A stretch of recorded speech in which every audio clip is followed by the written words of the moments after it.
കൈ നിറയെ പണവും എല്ലാ സൗഭാഗ്യങ്ങളും നല്ല ജോലിയൊക്കെ വാങ്ങി തന്ന സജീറിനോട് ഞാൻ നാട്ടിൽ പോണ് എന്ന് പറഞ്ഞപ്പോൾ അവൻ എന്നോട് പറഞ്ഞെന്താ അറിയോ, ലീറ്റോ ജീവിക്കാൻ പൈസയാണ് വേണ്ടതെന്ന്.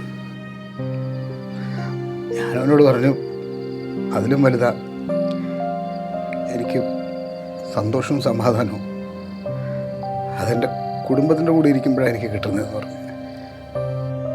അന്ന് പിന്നെ വേറൊന്നും നോക്കിയില്ല, നേരെ അവിടെ നിന്ന് ഫ്ലൈറ്റ് കയറി.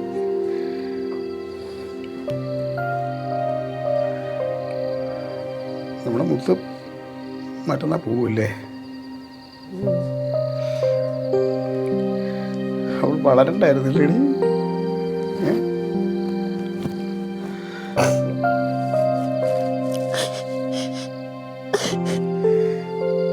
സാരില്ല, എല്ലാ അച്ഛനമ്മമാരുടെ അവസ്ഥ ഇത് തന്നെയാണ്. പിന്നെ അമ്മൂമ്മ വരാത്തതിനെ പരിഭവപ്പെടരുത് എന്ന് പറഞ്ഞു. നല്ല കാര്യത്തിനാണ് പോണെങ്കിലും കണ്ടു നിൽക്കാൻ അമ്മൂമ്മയ്ക്ക് വയ്യാത്തത്.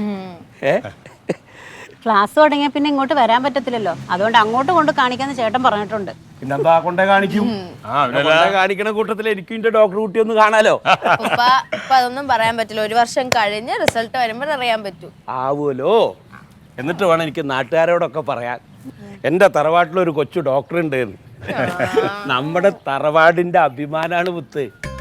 പിന്നെ ഇത് കയ്യിൽ വെച്ചു പഠിക്കേ, നന്നായി പഠിക്കണം.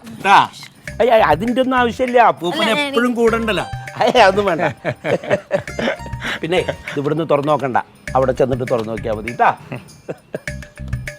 ആരാത്? മുത്തേ, കുറച്ച് ചെമ്മീൻ ചമ്മന്തി.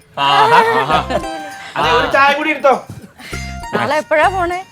നാളെ 3 മണി വരെ രാഹുറ, അത് കഴിഞ്ഞിട്ടും ഇറങ്ങും. ചായ. ചെമ്മീൻ ചമ്മന്തി ഉണ്ടാക്കാൻ പറ്റും നീയല്ലേ വിഷമം പറഞ്ഞത്? ദാ കൊണ്ടുവന്നിട്ടുണ്ട് സുലി ചേച്ചി. ആദ്യം ഒരു ചായ എടുക്കും. എടുത്തോടി. നിനക്ക് വേണ്ട? എനിക്ക് വേണ്ട.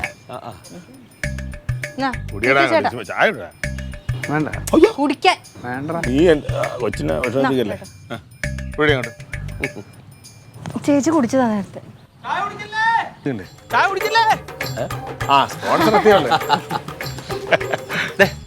അരിയുണ്ട